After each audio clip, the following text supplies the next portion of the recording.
అంతేనా? ఏంటి ఈ రోజున లిక్కర్ స్కామ్ మన గతంలో చాలా మంది మీద జోగి రమేష్ మీద కూడా చాలా కేసులు చూసాము లిక్కర్ స్కామ్ గురించి. మరి ఈ రోజున కారుమూరి నాగేశ్వరరావు గాని, అతని కొడుకు సునీల్ అతను కూడా లిక్కర్ స్కామ్‌లో కేసు నమోదైంది వాళ్ళ మీద కూడా. ఏంటి ఎలా చూడొచ్చంటారు లిక్కర్ స్కామ్ గురించి?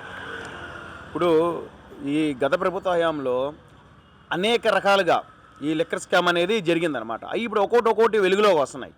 మొన్న జోగి రమేష్ గారు మీదకొచ్చింది గానీ, ఇప్పుడు ఈ కారుమూరి నాగేశ్వరరావు గారి మీద గానీ, మన సూర్యారావుపేటలో కేసు రీసెంట్‌గా ఫైల్ అయింది ఆయన మీద కూడా.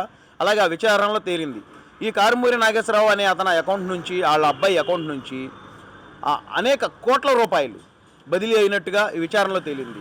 సుమారుగా దాదాపుగా 3,500 కోట్ల రూపాయలు చేతులు మారినట్టుగా ఈ లిక్కర్ స్కామ్ మీద విచారణలో తేలింది. ఈ సందర్భంగా ఆయన మీద కేసులు పెట్టారు. ఇలా చేసి ఆయన మీద ఈ తీసుకోవాల్సినటువంటి ఈ కూడా చేస్తున్నారు, చర్యలు తీసుకుంటున్నారు.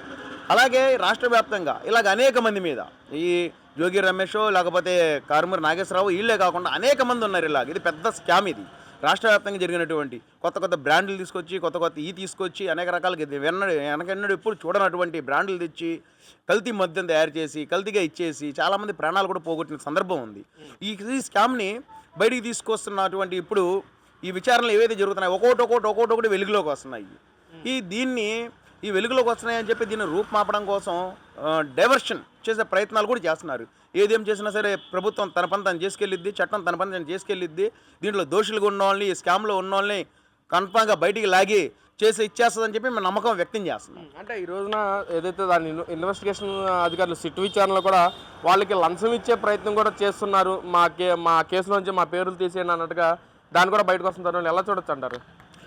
ఇది 100% వాస్తవం అయి ఉండొచ్చండి. ఎందుకంటే ఈ విచారణ జరిగి ఒక్కొక్కరు బయటకు వస్తున్నాయని చెప్పి ఇప్పుడు దొరికిన వాళ్ళే కాదు, దొరకడానికి ముందున్నోళ్ళు కూడా రేపు రోజైనా మా పేరు వచ్చింది అని చెప్పి వాళ్ళు కూడా ముందుగానే అధికారులను కలిసి ఇచ్చే ప్రయత్నాలు చేస్తున్నారని. కానీ ఇప్పుడు ఈ ప్రభుత్వంలో స్ట్రిక్ట్గా ఉన్నటువంటి అధికారులు దాన్ని వ్యతిరేకించే పరిస్థితి కూడా ఉంది. ఇది ఉందైనా సరే వాళ్ళని వినకపోతే, లంచాలు తీసుకుని ఇచ్చేయడం వినకపోతే వాళ్ళని భయపెట్టి భయభ్రాంతులకు గురి చేసి అయినా సరే వాళ్ళ పేర్లు తప్పించాలి అన్న ప్రయత్నాలు జరుగుతున్నాయి అన్నదైతే బయట ప్రతి ఒక్కళ్ళు మాట్లాడుకుంటున్న విషయం, ప్రతి ఒక్కరికి స్పష్టంగా కనబడుతున్నటువంటి విషయం ఇది. అంటే మన దగ్గర డబ్బు ఉంటే మనం ఎంతవరకైనా చేయొచ్చు అంటారనా? ఇప్పుడు మన దగ్గర డబ్బు ఉంటే ఎంతవరకు చెయ్యొచ్చు అనేది వాళ్ళ ఊహ. మన దగ్గర డబ్బు ఉంది, తర్వాత వచ్చి మన దగ్గర వెనకాతలు ఏదైనా చేసేటటువంటి వ్యక్తులు ఉన్నారు, వాళ్ళ మీద మేము ఏదైనా సరే చేస్తాము, బెదిరించి భయపెట్టైనా సరే చేస్తాము అని అనుకుంటున్నారు. అది వాళ్ళ అపోహ మాత్రమే. ఇది ప్రజాస్వామ్యం అనేది అట్లా చూస్తూ ఊరుకోదు. వీళ్ళు ఏదో డబ్బు ఉంది కాబట్టి మా విచ్చోళ్ళు అడిగే చేసేస్తాము, డబ్బు ఉంది కాబట్టి మేము చేసేస్తాము, మా దగ్గర బెదిరించేటటువంటి సర్కిల్ ఉంది కాబట్టి మేము బెదిరించేస్తాము, భయభ్రాంతులకు గురి చేస్తాము అంటే అది అయ్యే పరిస్థితి కాదు. ఎందుకంటే ఈ ప్రజాస్వామ్యం ఇది ప్రజలందరూ చూస్తారు. అది ఎంతవరకు వెలుగులోకి రానంత వరకు. వెలుగులోకి వస్తే స్పష్టమయ్యిన తర్వాత మొన్న ఎలక్షన్లో బుద్ధి చెప్పారు 11 సీట్లతో. అలాగే ఈసారి అంతకు ఇదైతే జనాలే రోడ్డు మీదకి వచ్చి దీని గురించి ఇంకా బేభత్సం చేసేటటువంటి పరిస్థితులు కనబడుతున్నాయి. అంటే దీనిలో ముఖ్యంగా ఆరోపణలు ఏంటంటే సిగ్మా లాజిస్టిక్స్ కంపెనీ నుంచి కూడా వీళ్ళ ఎవరైతే కుటుంబ సభ్యులు ఉంటారో వాళ్ళ అకౌంట్లో కూడా డబ్బులు మళ్లించారు అని చెప్పి కూడా ఆరోపణలు చూస్తున్నాం. ఆ విచారణలో కూడా తేలింది. ఏంటి ఎలా చూడొచ్చు అంటారన్న? అది సుమారుగా 1 కోటి 2 కోట్లు కాదండి, సుమారుగా 3,500 కోట్ల రూపాయలు డబ్బులు చేతులు మారినట్టు కనబడుతుంది ఈ కంపెనీ నుంచి. ఇది వాస్తవ పరిణామాలు దీంట్లో లేకపోలేదు. వాస్తవ పరిణామాలు ఉన్నాయి కాబట్టి వాళ్ళు అంత భయపడి ముందు లంచాలు ఇస్తామని చెప్పేసి వాళ్ళని అధికారులను ముందుగానే ఇచ్చేస్తున్నారు. తర్వాత భయభ్రాంతులకు కూడా గురి చేయాల్సిన ప్రయత్నాలు చేస్తున్నారు. ఏదేమైనా సరే ప్రభుత్వం గట్టిగా ఉంది కాబట్టి సీఎం గారు కానీ, డిప్యూటీ సీఎం గారు కానీ, నారా లోకేష్ గారు కానీ గట్టిగా ఉంది కాబట్టి అధికారులు కూడా భయపడే ప్రయత్నాలు చేయట్లే. ఎక్కడ స్పష్టంగానే ముందుకెళ్ళాలి, స్పష్టంగానే చేసి దోషుల్ని చట్టానికి అప్పు చెప్పాలి అన్న వేలోనే కొనసాగుతుంది. అంటే ఎలా చూడతారు? గతంలో మనం చూసుకున్నాం లిక్కర్స్ అనేది జగన్మోహన్ రెడ్డి అధికారంలో రాకముందే నేను పూర్తిగా మద్యపాన నిషేధం చేస్తాను, రేట్లు కూడా తగ్గించేస్తాను అని చెప్పి మాట్లాడారు. మరి గత 5 ఏళ్లలో ఎలాంటి సందర్భాలు చూసాం మనం వాళ్ళకి? ఇప్పుడు ఈ గత 5 ఏళ్లలో జగన్ గారు ఎలక్షన్లో రావడానికి ముందు 2019 ఎలక్షన్కి ముందు అనేక హామీలు ఇచ్చారు. మద్యం అసలు కనుమరుగు చేసేస్తాను, నేను కనపడకుండా చేసేస్తాను, రేట్లు తగ్గించేస్తాను, అసలు తగ్గించడం సంగతి పక్కన పెడితే ముందు నేను కనుమరుగు చేసేస్తాను అన్నాడు. కానీ తీరా చూస్తే ఈ మద్యం జగన్మోహన్ రెడ్డి గారి ప్రభుత్వం వచ్చిన తర్వాతే ఏరులై పారింది. అది కల్తీ మద్యం. ఇంకోటి ఏంటంటే గౌరవంగా విద్యార్థులకి పాఠాలు చెప్పుకునేటటువంటి మాస్టర్లను కూడా తీసుకెళ్ళి ఈ వైన్ షాపుల దగ్గర, మద్యం షాపుల దగ్గర నుంచోబెట్టిన పరిస్థితులు మనం చూసాం గతంలో. ఇటువంటి తరుణంలో ఈ మద్యం మాఫీ చేస్తానన్న వ్యక్తి ఒక పాఠశాలలో పిల్లలకి పాఠాలు చెప్పేటటువంటి మాస్టర్లనే తీసుకొచ్చేసి మద్యం షాపుల దగ్గర పెట్టి ఇచ్చేశారు.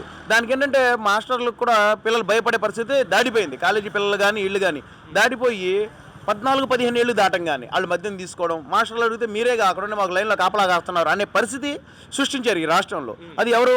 జగన్మోహన్ రెడ్డి గారి ప్రభుత్వంలో. జగన్మోహన్ రెడ్డి గారు అసలు మద్యాన్ని తుడిసిపెట్టేస్తానని చెప్పి మద్యాన్ని తుడిసిపెట్టక పోగదాన్ని ఇంకా ఏర్లై పారేలా చేసి అది తాగిన ప్రజల్ని తుడిసిపెట్టిపోయేలాగా చేసుకొచ్చిన ప్రభుత్వం ఏదైనా ఉందంటే జగన్మోహన్ రెడ్డి గారి ప్రభుత్వం ఇది.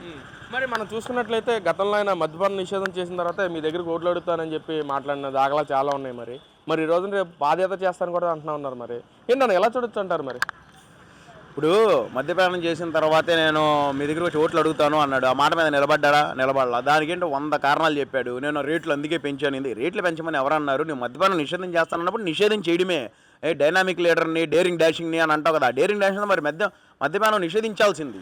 ఇవన్నీ కాక పాదయాత్ర చేస్తాను ఈ చేస్తానంటే ఎవరు నమ్మడం లేదు. ఎందుకంటే ఆయన అధ్యక్షతాన నిలబడినటువంటి శాసనసభ్యుల్లో 11 మంది గెలిచారు ఆయనతో సహా. వీళ్ళల్లో మొన్నటిదాకా అసెంబ్లీకి వెళ్ళా. అందరూ అడగడం చేయడం, మా గురించి పట్టించుకోవా, మా గురించి ఏవో, మా నియోజకవర్గం గురించి చేయట్లేదు, మీరు పట్టించుకోవట్లేదు అని చెప్పి ఆ నియోజకవర్గాల్లో, వాళ్ళు ఉన్న నియోజకవర్గాల్లో స్వతహాగా ప్రజలే ఆఫీసుల మీదకి వెళ్ళి గొడవలు చేయబట్టి తప్పక మన అసెంబ్లీకి వచ్చారు. వీళ్ళు వచ్చి ప్రజా సమస్యల గురించి ఏమైనా మాట్లాడారా అంటే మాట్లాడాల.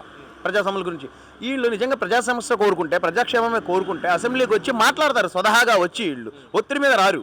వీళ్ళు వచ్చి మా నియోజకవర్గానికి ఇట్లా ఉన్నాయి, ఆ గెలిచిన 11 నియోజకవర్గాలనైనా మేము డెవలప్ చేయాలి అన్న ఉద్దేశంతో వస్తారు. వీళ్ళు ప్రభుత్వం మీద వ్యతిరేకత మాట్లాడటానికి ప్రభుత్వం మీద వ్యతిరేకత ఎక్కడ కనపడట్లా. తర్వాత వచ్చేసి ప్రజలకి వీళ్ళు ఒకేలా ఉన్న శాసనసభ్యులుగా ఉన్నాయి 11 మంది ఏం అభివృద్ధి పనులు చేస్తారు, ఏం చేస్తున్నారు అంటానికి కూడా లేకుండా పోయింది.